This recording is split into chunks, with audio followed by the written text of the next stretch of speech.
You think drug lords are the scariest thing in Dublin? Wait until you meet Ireland's very own Pablo Escobar, except this guy wasn't sitting on a golden throne in Colombia surrounded by hippos and bodyguards. No, this one was strutting around Dublin, obsessed with his horses, trying to look like a country gentleman while running one of the dirtiest empires Ireland had ever seen. That was John Gilligan. I'm kidding, sort of. First up, Veronica Guerin. She was 36, born and bred in Dublin. She started off in life as an accountant, the type who could follow the paper trail better than anyone. But she traded in ledgers for deadlines and became a journalist. And not just any journalist. She was the one who didn't just write about crime, she exposed it. She had this knack for sniffing out dodgy cash, shady deals, and the men who thought they were untouchable. To the criminal underworld, she was basically the nosy neighbor with a megaphone. Then there's John Gilligan, about 43 at the time, also a Dubliner. He wasn't a small-time thug hanging around street corners. He was the boss of bosses, the man behind one of the biggest hashish operations Ireland had ever seen. His crew shifted literally tons of cannabis resin, and the profits, tens of millions. He had product moving through Cork, Naas, and beyond, as if he'd built his own underground postal service. To put it simply, if you were smoking hash in Ireland during the mid-90s, odds are you had Gilligan's fingerprints somewhere on it. Picture Dublin in the mid-1990s. The Celtic Tiger wasn't roaring yet, but the underworld definitely was. John Gilligan's crew was running one of the slickest drug operations the country had ever seen. We're talking trucks, warehouses, safe houses, the whole works. They were smuggling in around 20,000 kilos of cannabis resin.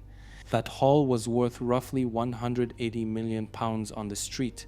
To put that in perspective, it was like Gilligan had created his own shadow economy running right alongside the real one.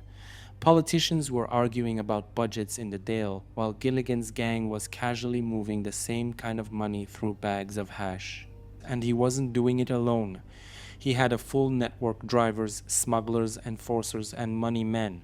His lieutenants included characters like Patrick Dutchy Holland, Charles Bowden, and Brian Meehan.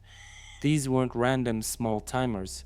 They were organized, disciplined, and absolutely ruthless. The empire was so profitable that Gilligan could flaunt his wealth openly. He bought expensive horses, ran a stud farm, and tried to play it off like he was just a successful businessman. To anyone paying attention, it was laughable. A horse farm doesn't make you that rich that fast. But in Ireland at the time, everyone knew what was going on, and still nobody could touch him. And this is where Veronica Guerin makes her entrance. While the guards were busy playing catch-up, Veronica was already in the middle of the action. She wasn't content to sit in an office rewriting press releases. She went straight for the jugular. She started writing exposés that didn't just hint at crime, she named names. Dealers, smugglers, and forcers. She put the spotlight exactly where it hurt. Criminals who had spent years hiding in the shadows suddenly found themselves splashed across newspapers, thanks to a woman who looked more like an accountant than a gangster's worst nightmare. Gilligan hated her, absolutely despised her. At one point, he physically attacked her, and Veronica didn't let it slide. She went to the guards and pressed assault charges. Think about that for a second, a journalist taking one of Ireland's most dangerous gang bosses to court. That wasn't just brave, it was borderline insane. But that was Veronica. She wasn't wired to back down. Her style was relentless. During the day, she was still an accountant for her family's business, balancing books and crunching numbers. By night, she was a whipcracker in the underworld, chasing stories nobody else dared to touch. She was living a double life, except instead of it being glamorous, it was flat out dangerous. Threat level through the roof. But Veronica kept walking straight into the fire. The deeper Veronica went, the angrier Gilligan's crew got, and when criminals get angry, they don't write letters to the editor. They send messages in lead. In October 1994, Veronica was at home when gunshots tore through her front door.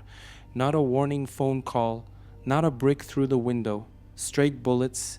Imagine sitting in your living room and suddenly your front door looks like Swiss cheese. That's how much they wanted to scare her off. Most people would have packed up, switched careers, maybe even left the country. Veronica, she doubled down. She kept digging, kept writing, kept publishing names. Then came the next escalation. The following year, one of Gilligan's men confronted her right at her own house. This wasn't subtle. The guy pulled a gun and shot her in the leg. Most people would have taken that as a final warning. Veronica treated it like a bad day at the office. She literally shrugged it off and went back to work. That was the level of determination we're talking about. She wasn't pretending to be fearless, she actually was fearless. Every bullet, every threat, every scare tactic, she turned it into fuel to push harder. The gang thought they could intimidate her into silence. All they managed to do was prove how much they had to hide. By 1996, the threats weren't working. Veronica was still publishing, still putting pressure on Gilligan's empire, and still refusing to back down. The gang had already tried everything short of murder, and then they crossed that line. On the afternoon of June 26, 1996, Veronica had just left the courthouse. She was driving her red Opel Calibra, heading home along the Nas dual carriageway. Ordinary day, ordinary traffic, nothing that would make you think twice. She pulled up at a red light. That's when a motorbike carrying two men rolled up beside her car. The passenger smashed the window and fired 6 shots into her. It was broad daylight, rush hour, people everywhere. They didn't care. Veronica died almost instantly. The country froze. It wasn't just the murder of a journalist, it was a public execution carried out like a mob hit in the middle of Dublin traffic. The kind of thing you might expect in cartel-run Mexico, not on a busy Irish road. The message was clear. If they could take down Veronica Guerin in broad daylight, nobody was safe. Here's the part that still makes people shake their heads.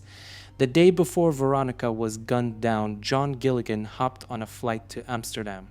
Perfect timing, right? Almost too perfect. While his gang was plotting the most brazen assassination in modern Irish history, Gilligan was casually leaving the country. It was like he wanted an alibi stamped in his passport.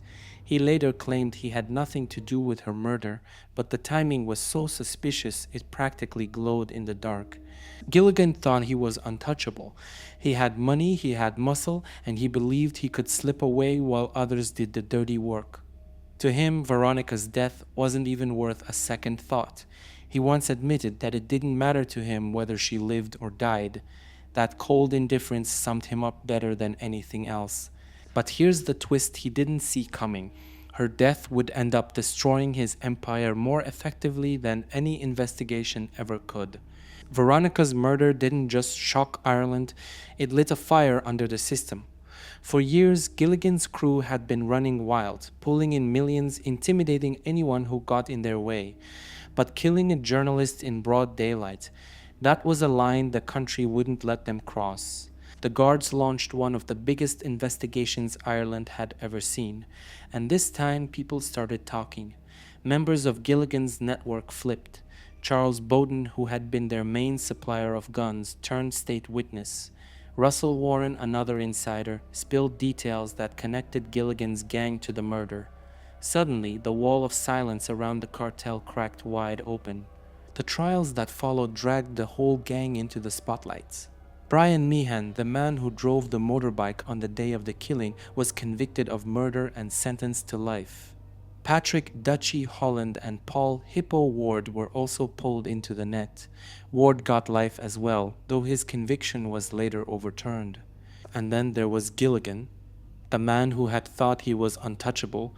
He was brought to court and put on trial for ordering Veronica's assassination. But in a twist that left many stunned, the jury acquitted him of murder. There just wasn't enough evidence to tie him directly to the hit. He walked on the charge that mattered most. But don't get it twisted. Gilligan didn't walk free. He was nailed for drug trafficking and money laundering, and he got a 28-year sentence.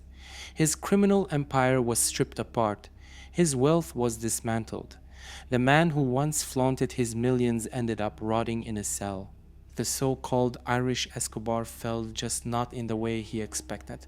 The day Veronica was killed, Ireland stopped in its tracks. People didn't just mourn her, they were furious. Newspapers, politicians, and ordinary citizens all said the same thing. If this could happen to her, it could happen to anyone. It wasn't just the murder of a journalist, it was an attack on democracy itself. The Taoiseach at the time called it exactly that, a direct assault on the state. Within days, the government moved faster than anyone thought possible. Laws were drafted, emergency measures introduced, and the Criminal Assets Bureau, better known as the CAB, was born. And the CAB wasn't playing games. Its job was simple: strip criminals of their money, their mansions, their cars, their farms, their stud horses, everything. For years, gangsters in Ireland had lived like untouchable millionaires while pretending they were unemployed. The CAB flipped that on its head. If you couldn't explain your wealth, the state took it. End of story. That's the bitter irony. Gilligan and his crew wanted Veronica out of the way so their business could keep running. But her death did the exact opposite.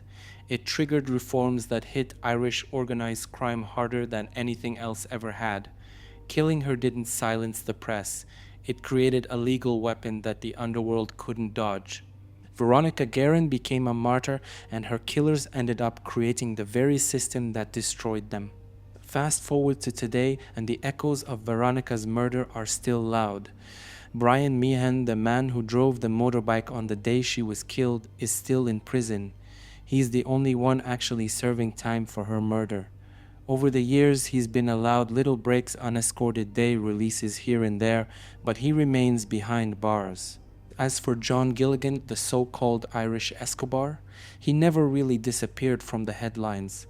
After serving his time in Ireland, he kept finding himself back in trouble. In 2020, Spanish police raided a warehouse in Alicante and busted an operation tied to Gilligan. They found cannabis, guns, and even a stash of smuggled tablets. The whole setup was worth millions. When he was asked about Veronica's death, Gilligan brushed it off like it was nothing. He said it did not matter to him whether she lived or died. Cold, heartless. Almost like he still didn't understand that her death had done more damage to him than any journalist alive ever could. That's the chilling part. Decades later, her name is still powerful, still remembered, still a symbol of courage. And Gilligan? He's just another washed-up gangster clinging to a reputation that's long gone. Veronica Guerin was supposed to be silenced. That was the plan. Kill the journalists, scare the press, and keep the money flowing. Instead, the exact opposite happened. Her death shook Ireland awake. It forced the country to finally take down the criminals who thought they were untouchable. The empire Gilligan built crumbled piece by piece. The mansions, the horses, the piles of cash gone. His gang scattered, jailed, or dead. And the new laws that came out of her murder kept hammering organized crime for decades after. That's the legacy. A woman with a pen was more dangerous than a cartel with guns. She didn't just write about the underworld, she exposed it so completely that even killing her couldn't erase her work. The man who thought he could brush her aside ended up being remembered only because of her. And the woman he tried to silence is still the reason drug lords in Ireland sleep with one eye open. In Dublin, Veronica Guerin's voice was never muted. If anything, her death turned up the volume.